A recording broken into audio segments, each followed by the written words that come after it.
We are going to be breaking barriers. We are going to be breaking barriers.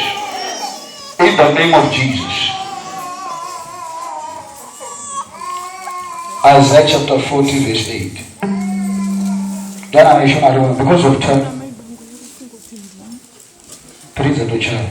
Your way.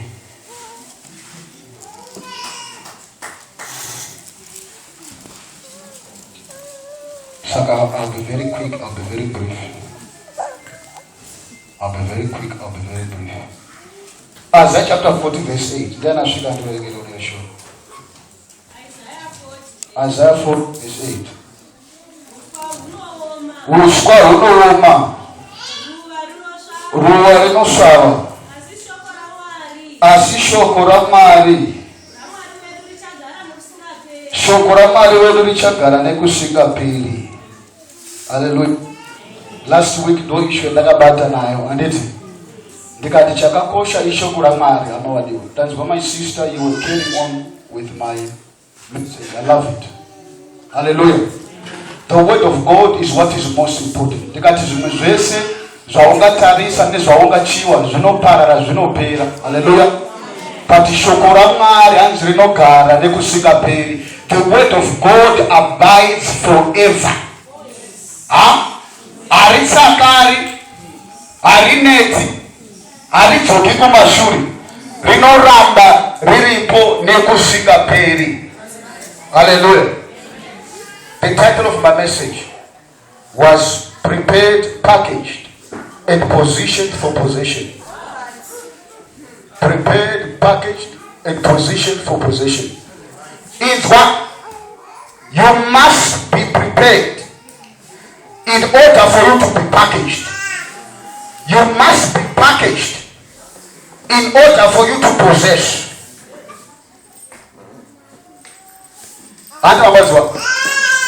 Ndawa azvina kuti mbeu nometa yakanaka sei ikajarwa pamatombo aibudi. Nometa B202 kana kuti iri advanced B212 kana kuti B449 inodependa neground yarapinda. Antimanzwa. Saka the anointing of God, no matter how powerful, ikangoroa padombo inogumira munzira. So the idea is not just about the quality of the seed. It's about the ground which will invite it inside. Antimanzwa. Saka without preparation, you cannot be packaged. Without packaging, you cannot be positioned. Without being positioned, you cannot possess.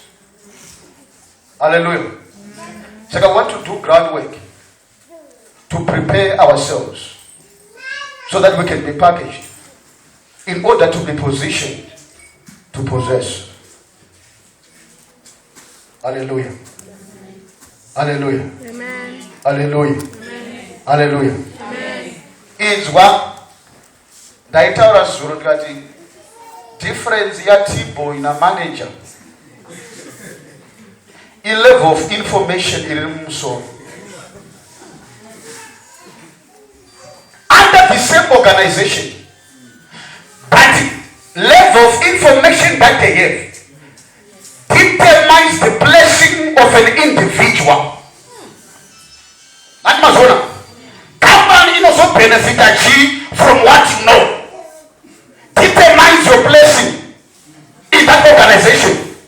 Kingdom Yamar benefit from what you know. Determines your blessing in that kingdom. As you know what you want to makure mangali. As you know what you want to say. Come to the master of the what you know. As in Jesus, John chapter 8, you shall know the truth, and the truth shall set you free. That means the truth you know is what sets you free. The level at which you know is the level at which you are free.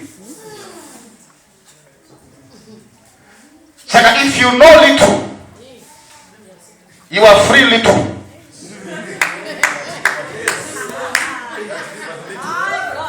You are delivered little. The level at which you know is the level at which you are free. Hallelujah. That is why you must have the word of God inside you. That's why the word of God must dwell inside you. It's why. So that's the difference. It's why Matthew chapter 22, verse 29. Lord help me. I want to be very quick. Matthew 22, 29.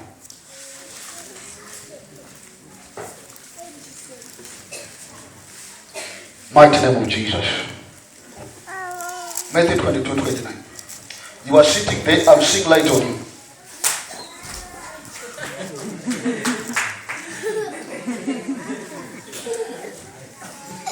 In the mighty name of Jesus. Amen.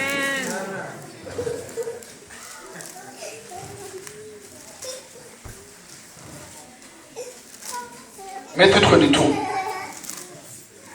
29. Then I don't know where to get up.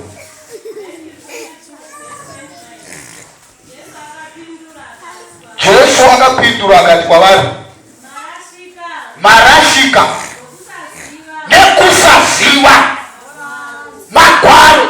Inzwa chinorasa vanhu vakawanda. Hanzi muri kutaura zvemusingazivi, hei vakazodai, hei anozodai, muri kurasika ndavamuzivi magwaro.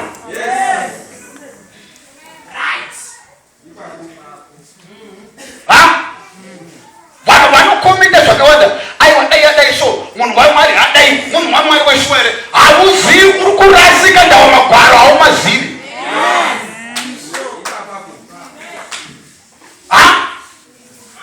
Unopinda munjodzi nana taisireva ndava magwaro haumazivi. Ndijesu handisi ndakadaro. Mukandoona panozi pasalavu akati ndakazi Jesu akabva apindura achiti, iyi ndingoriwo muranda ndiri kutedzerawo. I'm echoing his words. You err. Pedzisai, sorry.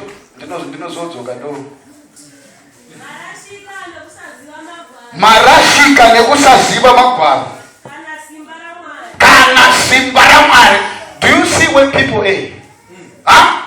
Vanhu vachizopinda apa vachibuda wako vachienda uko, it's because haasi kuziva kuti magwaro anoti chii pamusoro poupenyu hwako. Before you do anything else, what does the word say? Bible roti hanzi vanoenda kuna John Baptist. Zvikati uyani iwewe, ndiwe here Jeremiah, ndiwe here muprofita wakati tiri kuuya, ndiwe here Elijah. Inzwa zvinopindura Jeremiah, John chapter 1. Down Jeremiah, John the Baptist, John chapter 1. Zvikanzi ndini inzwi rinodaidzira mumurenje, gadzirirai nzira yaJehovha.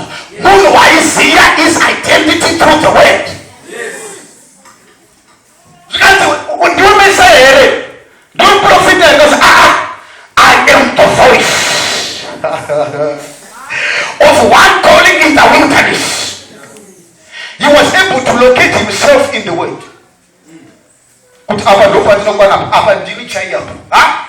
Panoti by his stripes I am healed. Apa ndo pangu chaipo. Panoti we know the grace of the Lord Jesus Christ, how he was rich, but for our sake became poor, that through his poverty we might become rich. Ndo pangu chaipo. Panoti zvakitozvikatera vanotenda muzita rangu vachatsinga mweya kaipa, vachaturika boka vanhu varavachipora. Ndipo pangu chaipo. Are you able to locate yourself in the word? God not allow you to get your number settings. It's also this no miracle. Who's what's come after? You must find yourself in the word. Locate yourself in the word. Hallelujah. Amen. Hallelujah. Yakatanga tinini is why ama upenyu parufu. Ndikati upenyu hauregereri unofu. Upenyu hauregereri kusaziva. Ndawadai munhu waifera form 4 waizi hauraiti wafera wanga usikazivi enda ako A-level. But unozvidzokerera kusvika waprova kuti unozviziva. Tiko toenderere mberi. Life does not forgive ignorance. Sasa kunoti kusaziva kwakuno kuchengetedza kunotokupinza muna taisi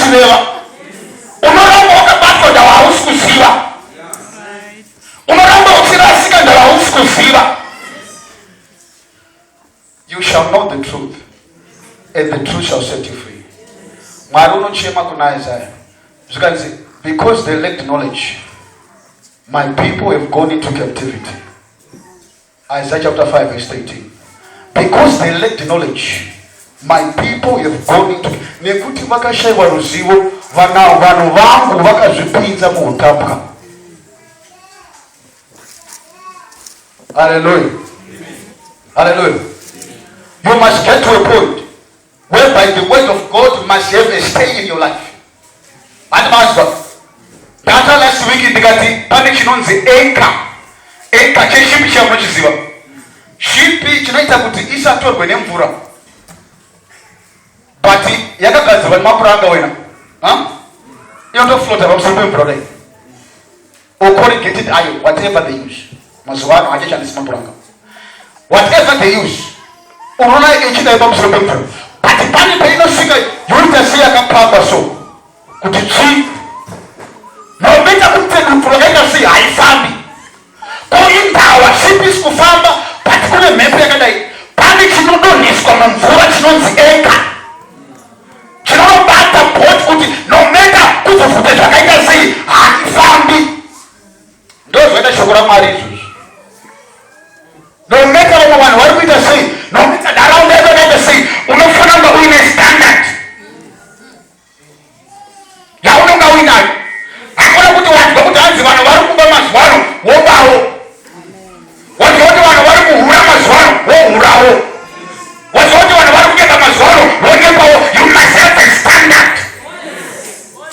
Nometa vakatikomberedza vari kuita sei, nometa vamwe vebasa vari kuita sei, inini I have a standard handibviswi pashoko raJehovha. Hallelujah. That comes by knowledge. Ndawa haugoni kuita zvinhu without knowledge. Takatanga tiri usadepende nekuzvininipisa kana nekugona kwako. Don't depend on discipline.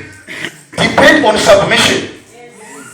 Andazwa, submit to the word of God. Shoko raMwari zvakadai saka handiti zvakadai. Not because inini handidi hangu. Handimbotori mukadzi wemunhu munonyepa. No.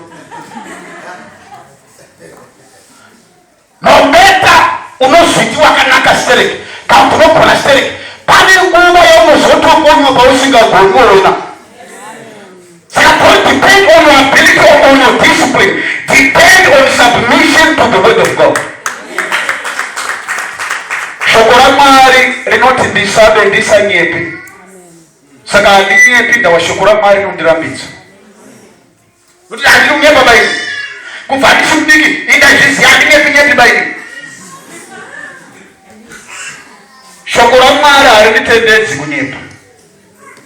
Shoko raMwari harinditendedzi kuti nditore choko muhomwe wenu. Ndosaka ndisi kuda. Nometa muhomaba muna Mwari, shoko raMwari harinditendedzi. You must submit to the authority of the word. Hallelujah. You must submit to the power of the word of God. Don't depend on your own strength.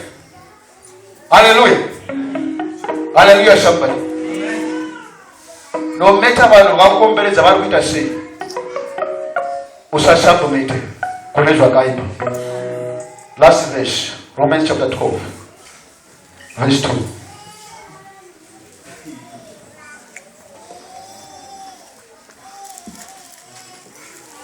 Romans chapter 12, verse 2.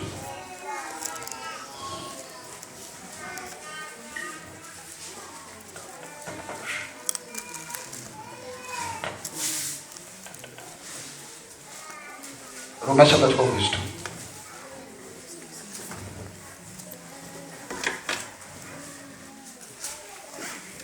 Somebody read it. Romans 4, verse 2. Musaedzaniswa nenyika ino hama vadiwa, asi mushandurwe murangariro.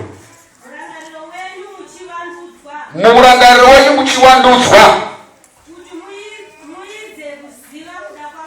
kuti muidze kuziva kuda kwaMwari kwakanaka, kunofadza, kwakakwana.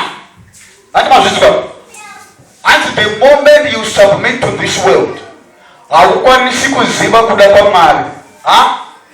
Moment yaunozipa kunyika ino watorasha kuziva kuda kwaMwari. Moment yaunobvumirana nezvinoitwa pano pasi matorasha kuziva kuda kwaMwari. Kereke haifani kudictatewa nenyika kuti taura izvo. Ndakazwa kuAmerica pane chechi yakutobvumidza kuti takuchatisa kuchata. Uyai mutomere papulpiti baba nababa nengi mwa muchechi ya Jesu. Muchechi ya Jesu. Izwa shoko la Mwari might not be politically correct, but it's true. Shoko la Mwari ringatazoka muchigwa nevamwe vakawanda, but hatazvichinji kuti ndochokwadi. Vangariramba vamapato, vangariramba venyika, but ndicho chokwadi. Nange varirambe hazvichinji kuti ndicho chokwadi. Harisi old fashion. As old fashion, the word of God is not old fashioned. The Bible says it is quick and powerful, sharper than any double-edged sword, piercing to the dividing asunder of soul and spirit, and is a discerner of the thoughts and the intents of the heart. So the Ramari Alexander.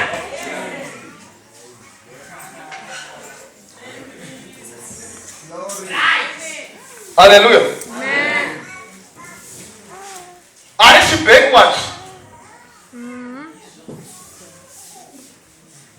It's up to date. Yes. It's up to date with your life today. Hallelujah. When you know the word of God, you are able to be elevated even in the realm of the spirit. And what's this one? What I teach you for Matthew chapter 12. That last verse, I want to read it. Matthew chapter 16, so. Verse 18 to 19. Do it again. Very quickly, because of time. Matthew 16, 18 to 19. Yes, 18. Jesu akati achisvika kumanyika eriti yeTarisia. Akabvunza vadzidzi vake akati, vanhu vanoti mwanakomana wemunhu ndiani? 14. Zvikanzi vamwe Jesu vanomuti muri Johani Mubhabhatidzi, vamwe vachiti muri Eliya, vamwe vachiti muri Jeremiya, kana umwe wamaprofita ekare. 15. Akati kwaari, ko imi munoti ndiniani? Iwe unoti Mwari ndiani unonamata? Usamire kuzwa navanhu kuti Mwari anoda izvo. Iwe unomuti ndiwe ani? Zikainani? 16. Simon Petro akapindura akati, ndimi Kristu mwanakomana waMwari. 17. Jesu akapindura akati kwaari, wakaropafadzwa iwe Simon Bar-Jona,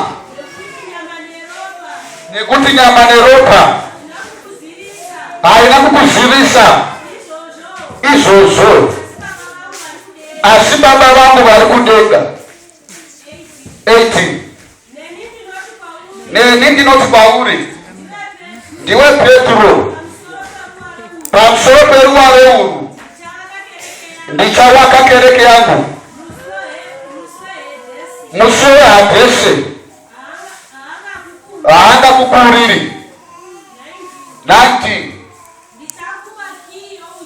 Ndichakupa kiyi yeushe hwekudenga, chinhu chipi nechipi chaungasunga panyika chichasungwa kudenga. Inzwa zvakapuhwa munhu anoziva kuti Jesu ndiani. Zvikanzi waziva zvakadza kuziva navamwe vako, ndichakupa simba rekuti ubvumidze nekurambidza, upinze nekubudisa, utore nekutorera. Tawaziva kuti ndiri ani. I will give you power because you understand who I am. So ndinokupa access yese yeumambo hwaMwari. Unokwanisa kuvhura paunoda. Tawaziva kuti ndiri ani. Jesu amavadiwa vatinoparidza haaziwe kunzwiswa nomwe munhu. Haaziwe kungoparidzwa nekungotaurwa navamwe vanhu. Unofanira kumaexperience uri wega. You must encounter this Lord Jesus. You must encounter the power of the Holy Spirit in your life. Hallelujah. Bible inoti mazita ese aikuwa Mwari aikuwa navanhu vanga vasangana naye. MaIsraelites anoti Jehovah is Jehovah Rapha. Ndi Mwari unoporesa matenda ose ndawanga aporeswa vachirwara. Haga anomuti Elohim. Zvanzi Mwari ndi Mwari anondiona. Wandiona panguva yangu yekutambudzika. Wandiona panguva yangu yekushupika. Tamutanga Dhavhidhi anomuti Bhaperazim. Zvanzi Mwari ndi muridzi webhorero. Hallelujah. Paulo kuNew Testament anomuti El Erek Apaim Havi Hantam Shumim. The God of patience and consolation. Hanzi Mwari ndi Mwari wemoyo murefu anonyaradza nekupuruzira. Wana wa experience of Mwari at another level. Yo Jesu no Mwari no mtindia. Kanti wakandozwa kuti unoporesa. Wakandozwa kuti unodzikinura. You have never encountered the power of the Holy Spirit in your life.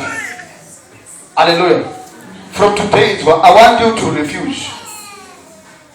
Kuita Jehovah wekunzwa nevamwe wekuna experience kubudikidza navamwe. Anti munoziva vanhu vanonzi mawindow shopper. Window shopper munhu usina mari muhomwe. Unotarisa pawindow shop pamikosi baba. Wobva waona sheti kana yakandika samuti. Ona makala acho. Ndikaipfeka inyasobuda zvakanaka. But voisiya wega. Wosvika pabhanda payaona kuti bhutsu negiri yakasonaka naka. Yakasonasvipa. Ndikaipfeka izvo ndoga yakandiita. Wosiya wega. Ndava hauna capacity yekupinda mukati wotenga.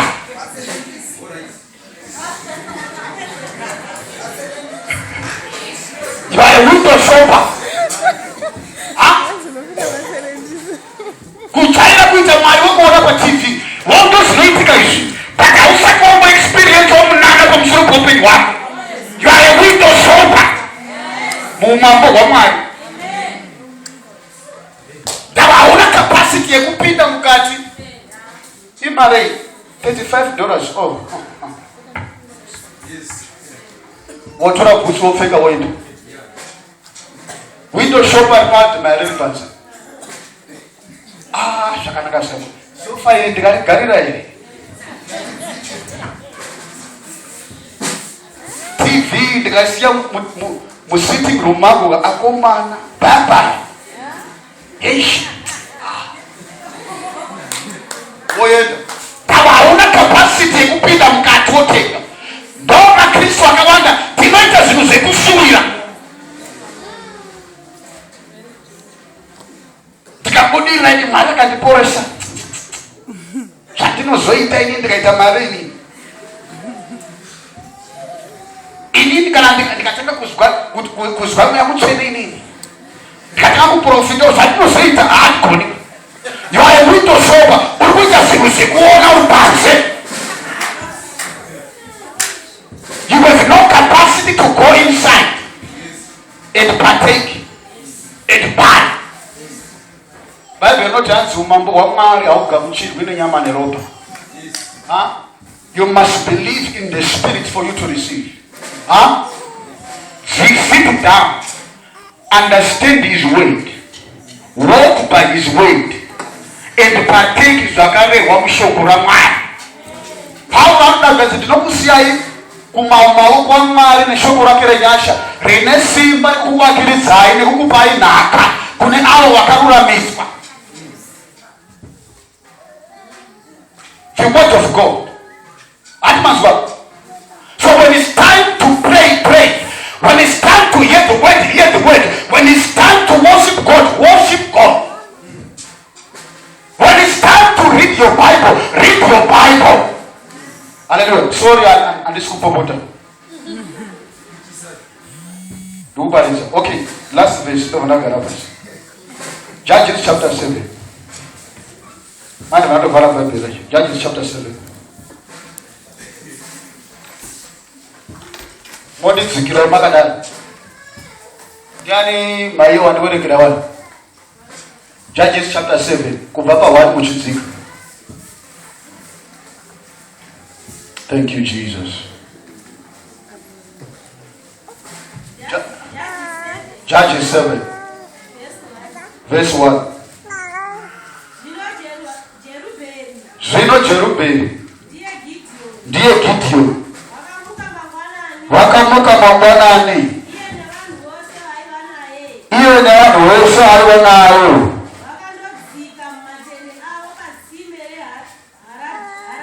vakangodzika kubva kumatende avo kusvika patsime yeHaradhi pamisasa yeMidhiani.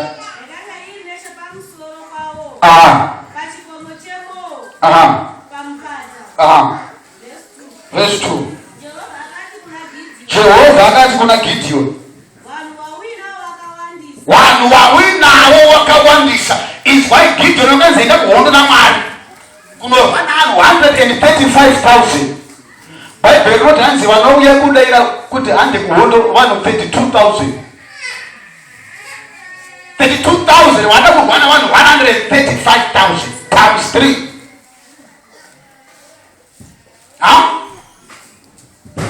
Vati vachienda hanzi Mwari anoti makawandisa. Towandisa sei isu takatoshuta zvisingamubviri. Zikanani? Zvikanzi makawandisa kuti ndomupe maMidhiani maoko enyu. Zikanani? Kuti vaIsraeri varege kuzvikudza pamberi pavo. Vachiti maoko edu ndiwo atiponesa. Naizvozvo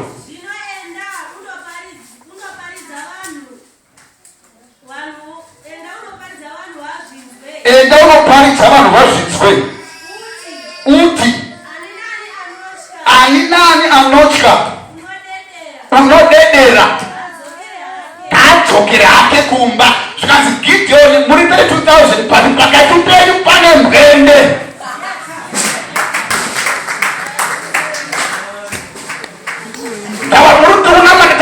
Pakati penyu pane mwende. Ita rinotya ngaridzokere kumba. Zikanani? Zikanani?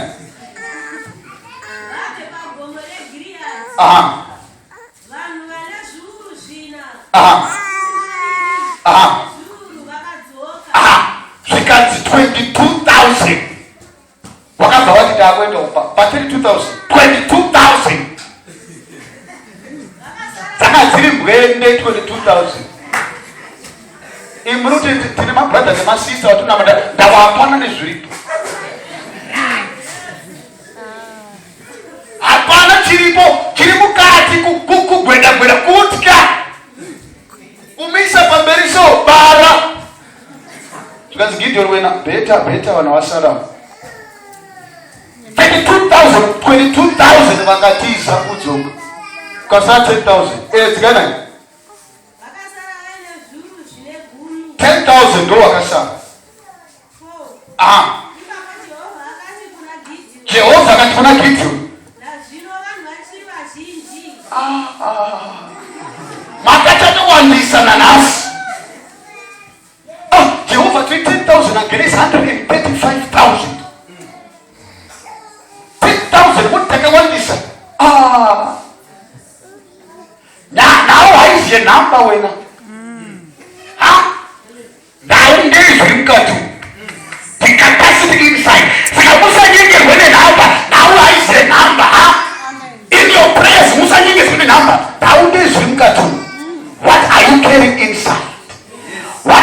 inside. Ndavanamba inomunyengedza mukanodyiwa. Maenda nemagwaro. Zikainani? Enda nawo kumvura. Inzwa instruction yamwe mzee. Enda nawo kumvura. Takamuwaedza kumvura. Ivo havasi kuzviziva. Aha. Zvino kana ndikati kwauri uyu anofanira kuenda newe, ndiye achaenda newe. Asi kana ndikati kwauri uyu haafaniri kuenda newe, iye haaendi. Zikainani? 5. Ipo vakaenda nevanhu kumvura. Jehovha akati kuna Gideon, mumwe nemumwe unokapa mvura nerurimi sezvinoita imbwa,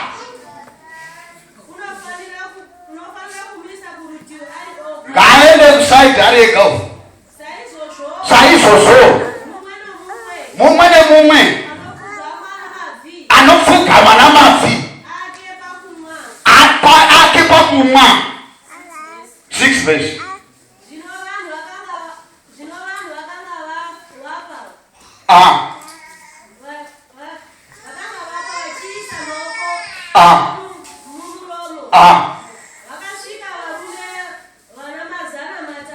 Vakasvika varume vane 300,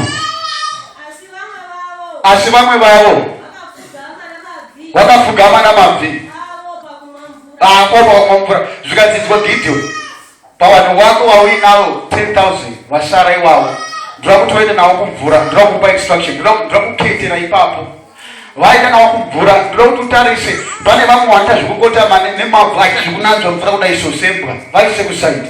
Vanopfugama nemavhu vasazvikuchera nemaoko so, vaise kusaidi. Zvikanzi vakaita zvekukotama nemakumbo ese nemabvi nemagokora vachimwa sembwa, vakaita 9,700. Zvikanzi vakapfugama vachimwa mvura so, vachitora vachiisa murumomo 300. Zvikanzi vese 9,700 ngavaende kumba. Didn't Gideon never ndaenda nawo. 135,000 makundisira 300 Jehovah. Zvikanzi right, ndowakwana iwo. Ndoditsva, when you are going through experience, Mwari ari kukutesta hausi kuziva. Panonzi ngatisunge tinamati pepe, pane kuketa kutoitwa ipapo. Pamwe vachisanzwa vamwe vachisamba. Panonzi simudza maoko unamate, pane kuketa kutoitwa ipapo. By your actions, unogona kuzviqualifies kana kuzvidisqualifies. Iyo hausomoziva, iyo akasomoziva kuti tinenge tinomwa mvura, but Mwari arotoketa so. In, out. In, out. Imuti tinomwa mvura. God has a process. Atimazona. So when we say we are going through a period of fasting, pane vatoketwa ipapo. Pane vachadzokeswa kumba wasina kana chiro. Vamwe vachikundiswa. What you decide inzwa pazvinhu zvaMwari. You never know when God is catering you. Kana Mwari achikupepeta so hauzvizivi ndepapi. That's why you must have the standard of the way. Ani mabazwa ndawa unosara panosarudzwa vanhu, ndawa unodzorerwa panobvumiswa vanhu. Haleluya. Ramba kusara vamwe vachienda mberi, ramba kudzokeswa mumba vamwe vachiona minana, vamwe vachiporeswa, vamwe vachisimudzirwa. Your actions, they determine whether you are allowed or disallowed. They determine whether you are admitted or refused. And so now watch what you say, watch what you do. Now your actions and your words determine whether you are chosen or rejected. Bible school kuna Matthew chapter 12 hanzi inzwi rese rawakataura every idle word uchatongerwa pamusoro paro. Saka akangotauratara zvese zvese. Watch what you say. Watch what you do. Hallelujah. Ndava pane zvinokudisqualifyisa zvokuqualifyisa. Hallelujah. Nawo haiziye kuti wanamata uri kuchema here. Nawo ndekuti kumba uri kuita chii. Ndava tine vanhu vanogona kuimba maningi muchechi muno. Makanaka Jesu. Hallelujah. Jesus. Asikaumba muromo iwonde wauzi imbwa. Futsake.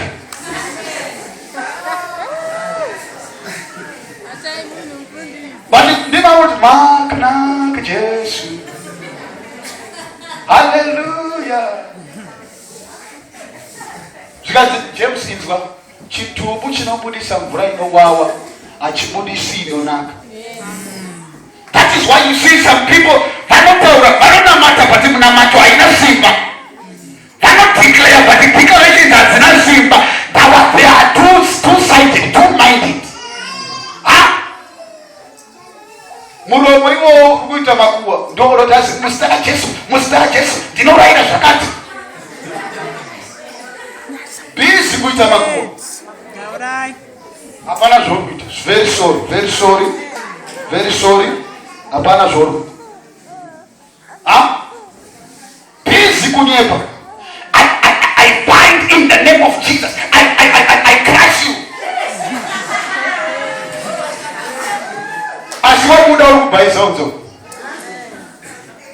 And you wonder, how come things are not moving on? How come things are not progressing? That your mouth is betraying you. Bible chapter 40 verse 9, not evil shall bow down to the good, and the wicked at the gates of the righteous. And chakaipa chafukamira chakanaka uye zvakaipa zvichabhadha pamagate ezvakarurama. Your gate is your mouth.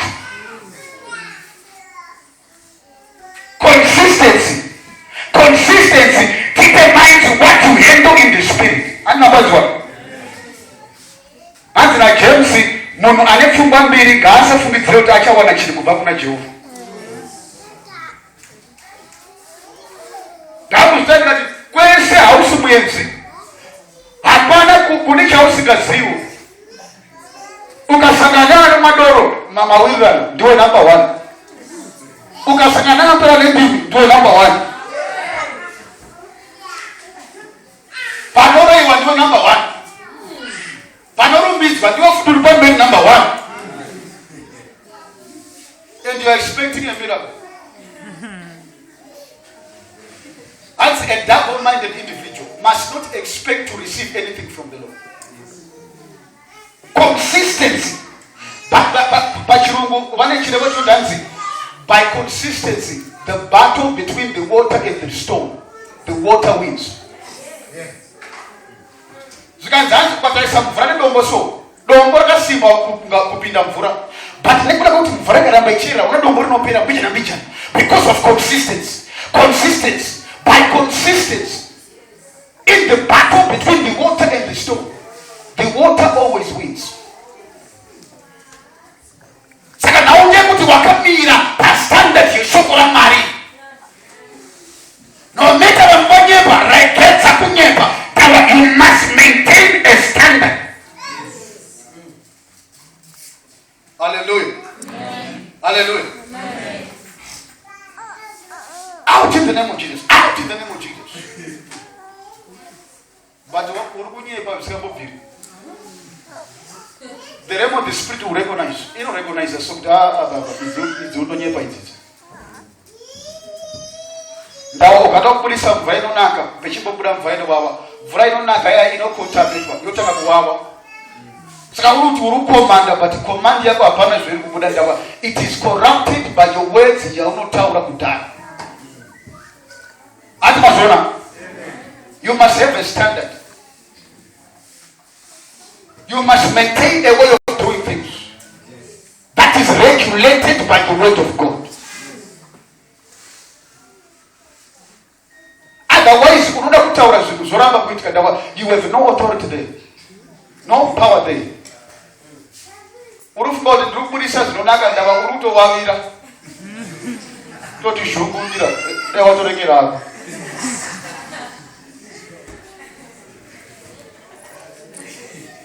Hallelujah. The word of God must be your standard.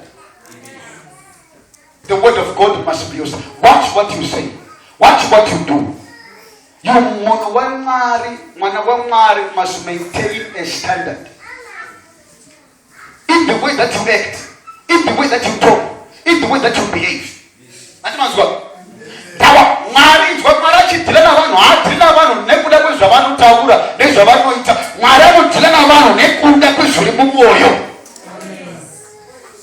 Inside that, Bible plans something like that. Chimkoma cha Davida chikumbisa chitukutuku cha naga so kaza ucha mambo wa Israeli ajina sema mafuta sho kazi ndi Jehova ndakamuramba akonda ndala kumusalo saba takamu which means ndakamu consider but ndakamuramba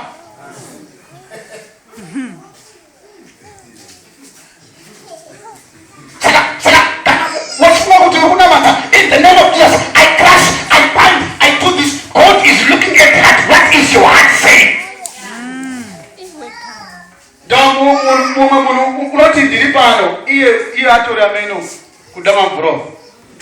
Kuna sweet wake wa asusia asimiri wake tukumuona pana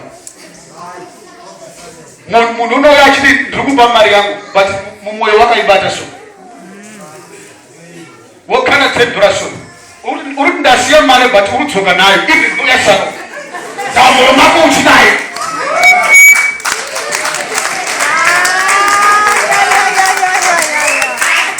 wechini chapisa but mara utabala chakanga abati ndukona ndasia $15 kwena asuru kutsoka nayo yasara papupita. Now when God is dealing with you, He deals with you on the heart.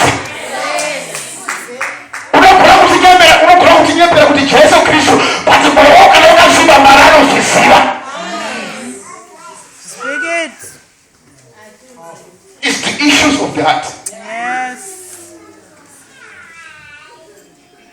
Just know what to about the Moedu, and Mumega, when I should put empty so. Upon us, water.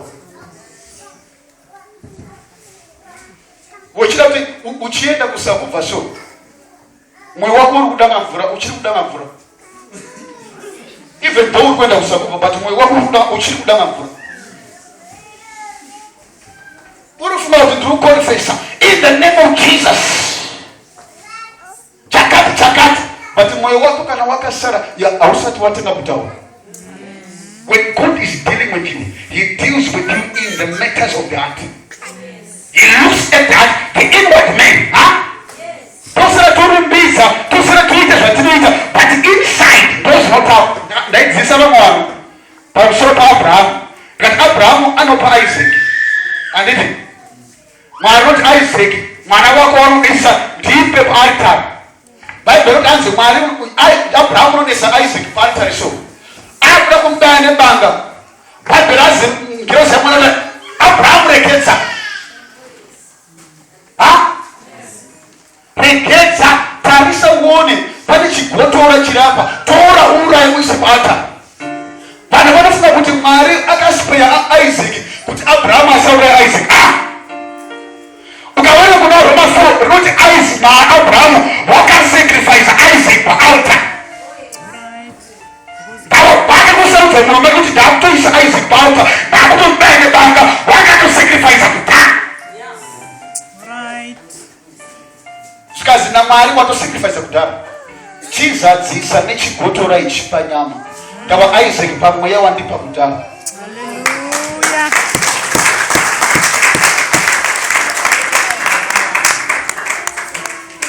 Hallelujah. Ungagona kuti bhaizane apa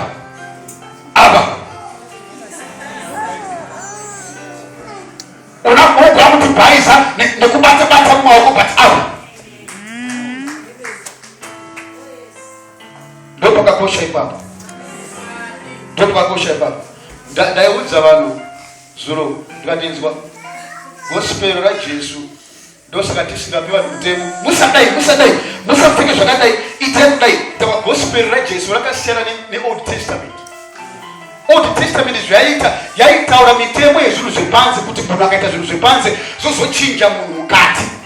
Gospel raJesu Kristu rinochinja munhu mukati zozooneka panze.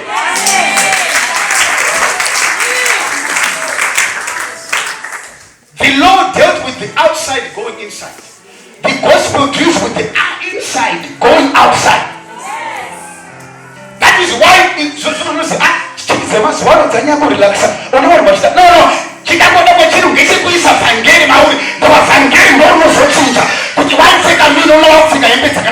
inside out.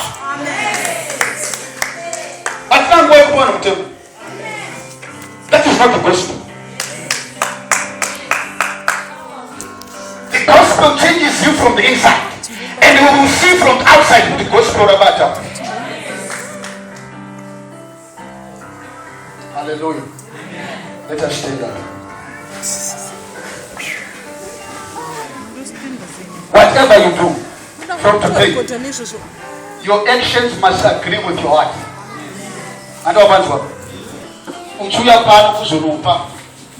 Data unogona kupata zvoda kupatuka unogona kudzoka uinaro. Unofunga kuti wapa pamukafamba ubane tsoka uri ndapa mari yangu chechi ndicharopafadzwa but Mwari anoti hapana zvawapa hamuna kana chinhu boko ndawa unaro muhana. Your actions must correspond to what is inside your heart. Manzwi ako ngaakoresponde nezviri mumwoyo mako. Kuita kwako ngakuwirirane nezviri mumwoyo mako. Kubata kwako ngakuwirirane nezviri mumwoyo mako. Kutaura kwako ngakuwirirane nezviri mumwoyo mako. Somebody shout and say yes. Yes. Somebody shout and say yes. Yes. That is no matter gospel rinakidze zvakadini. Rikaenda pana dombo Luke chapter 8. Jesu akazi mudyara unodyara mbeu dzimwe dzikawira pamatombo dzimwe dzikawira paminzwa dzimwe dzikawira munzira. Zvikanzi inzwa mbeu ishoko raMwari. Nyika idzi imwoyo dzavanhu. Kune mwoyo dzinoita kuti dzine minzwa ino. Kuzwa shoko raMwari rona rinofura bhati rochoka nekuda nyika. Kune vane mwoyo dzakaita sedombo wena nomete shoko rikataurwa hapana zvarinoita. Vafunga kuti vafundisi vacho havakoni kuparidza. No. Ona ndotosweta so masweta endiri kuita handisi kuparidza wewe.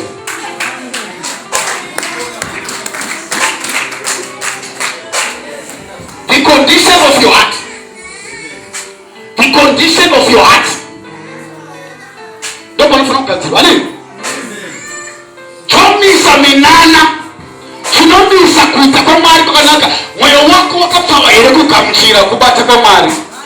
Moyo wako wakapawa here kugamuchira shoko la Mwari. Moyo wako wakapawa here kugamuchira simba la Mwari.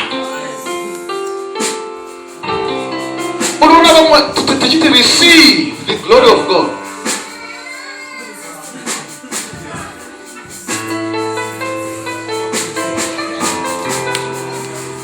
Kutaura robot. Also does not look at the condition of your heart.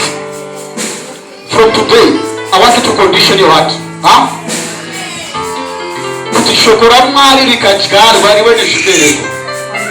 Simba raMwari rikataurwa rikabata riwane pekubata nepekukurira nepekuzviexpressawo. Condition your heart. Condition your heart. Gadzirisa munhu ngaugamuchire zvedenga, ngaugamuchire shoko raMwari, ngaugamuchire kutaura kwaMwari, ngaugamuchire kuda kwaMwari. Let's lift up our hands. Father, in the mighty name of Jesus, Lord, I decree your touch upon your children this afternoon. The psychologists, let them act from the heart. Let them speak from the heart. Let them drink from the heart. Tambisa moyo matombo. Inorambidza shoko renyu kuti rione zvibereko. Moyo yemidzwa inodzimba shoko renyu risakura. Moyo yakaita senzira inopembera chese chese kuti chitore shoko renyu kubva mumwoyo dzedu. In the mighty name of Jesus, let your word dwell inside our hearts. Tatawisha moyo masikati anas. Tigamchiri kutaura kwenye mweya mchene. Tatawisha moyo masikati anas. Tigamchiri kubata kwenye mweya mchene. Tatawisha moyo masikati anas. To receive your healing, to receive your miracles, to receive your breakthrough, to receive your power and your touch this afternoon. Thank you, Lord Jesus. Thank you, Lord Jesus. Thank you, Lord Jesus. Amen.